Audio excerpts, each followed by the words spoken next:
This is JordanTower with JT News. Make sure you smash that like button, have positive vibes. It is Taco Tuesday. Okay, let's get right into it. MGK, okay, I'll start it off with positive vibes. He's talented. He can rap, okay? He can act, okay? He's good, okay? But one thing he didn't do was beat Eminem. And you know why I think he didn't beat Eminem, okay? Or that people perceive the fact, like, he went up on Complex, and they were up there like, you know, like, you know, because think about it. They're not going to, a lot of these shows aren't going to challenge the artist that's up there for an interview like, yo, you didn't win. Now, there's a couple reasons he didn't win. First of all, nobody really cares about MGK. Did he give Eminem a run for his money? Yes. He gave a, I was impressed the way he went right in, fired in, and he got a lot of attention. Eminem messed up. He didn't come right back at MGK fast enough. He waited too long. He should have went right back in. Eminem waited too long. The MGK song resonated with people too much, and that's why it's mixed signals. If Eminem went right back at him, which he could have, he didn't. He was perceived to have lost, but if you listen to both songs, Eminem destroyed him, and MGK keeps saying it came out of nowhere. It did not come out of nowhere. There was one song, what was it, with MF Doom or something, where MGK kind of came at Eminem, and then there was another time where he, you know, talked about Eminem's daughter, you know, and it was just like, you know, Eminem came at him. Was it a little left field? Yeah, but it happened, okay? Eminem went back to his normal style of going at people. It's nothing new, okay?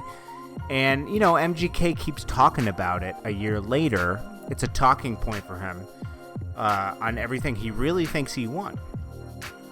It's kind of spooky. And to have all that attention on you and to still only do 22,000 your first week on your album right around the time the Eminem thing was going on, it shows that people don't really mess with you on rap. They just don't. I don't know why people don't mess with MGK that much. Maybe because he's maybe he came in during the wrong time where people don't appreciate lyrics as much and they just appreciate a vibe. Because I do want, you know, I don't really I could already tell I wouldn't like MGK just from his interviews. I know that sounds weird, but I just could tell.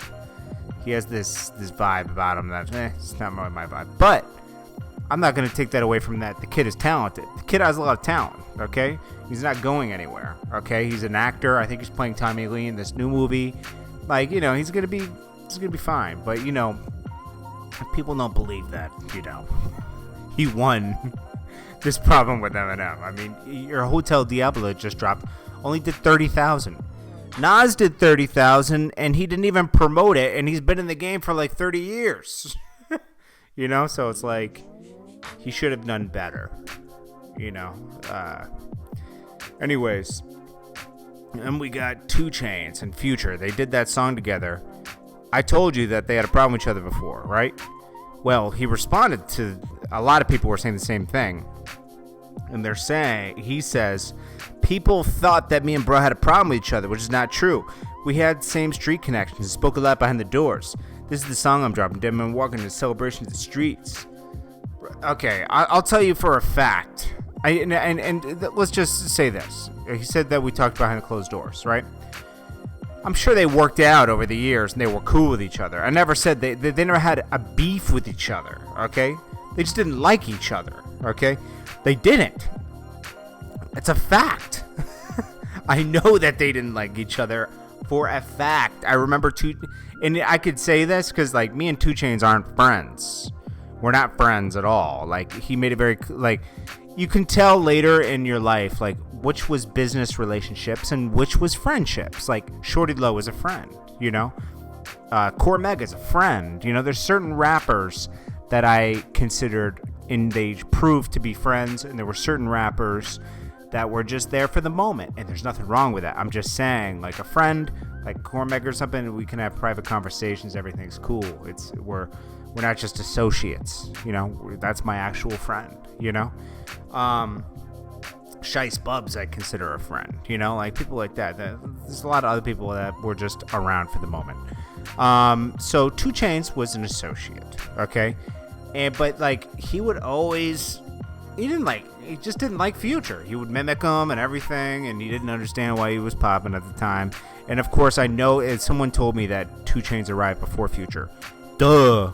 Yeah, Duffel Bag Boys, the Titty Boy and Dollar, their group, Play a Circle, and then he was Titty Boy, and then he became 2 Chainz, okay, right around the time we were working together.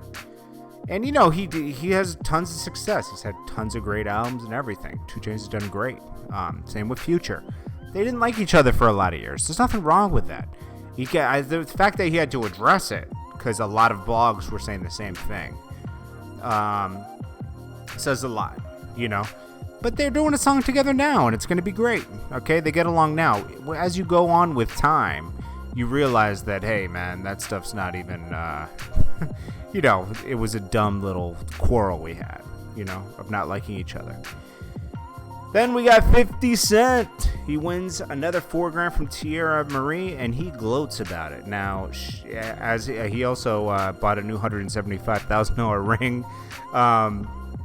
50 Cent's the best, man. He said, stop playing with me. I'm not going to lose. The only thing I've ever seen 50 Cent really lose was that Rick Ross battle. Rick Ross didn't fall at all during that little battle he had with 50 Cent. That's the only thing I've ever seen him lose. And I think the reason he lost is he underestimated Rick Ross, where he was coming with music and 50 Cent was coming with Pimpin' Curly. But as far as this, he's winning, he wins all of his TV shows, music, everything. So he won another $4,000. Good for him. Then we got just, regular advice, guys. I appreciate you guys for tuning in, and I hope you guys are investing in yourselves. I'm having to invest in myself. You got to just, take care of yourself. Eat well. Try to work out as much as possible. And save as much money as possible, and always be trying to better yourself. Read, understand what's going on. There's a lot of noise out here nowadays with social media and everything. People trying to tell you how to think and how to do things.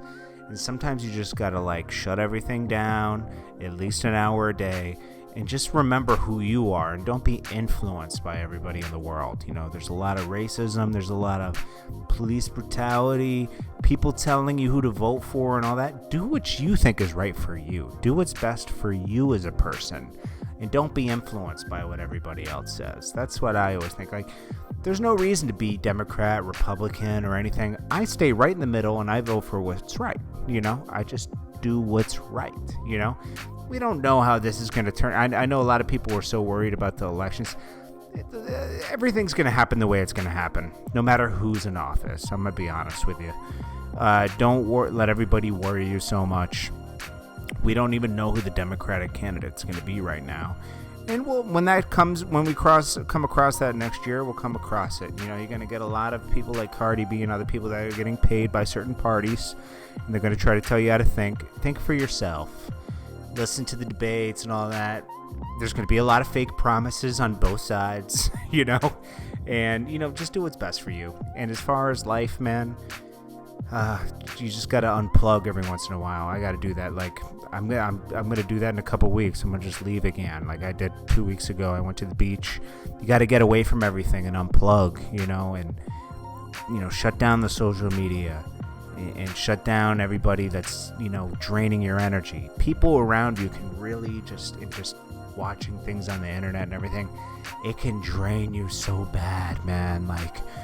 I was telling my girlfriend the other day, she has this person working with her, and this person's so negative, man. Anything she does or gets, or something good happens to her, the other person finds a way to hate on it, or they say they're going to do the same thing, or I'm going to do that too. Or they downplay her. And I said, you know what?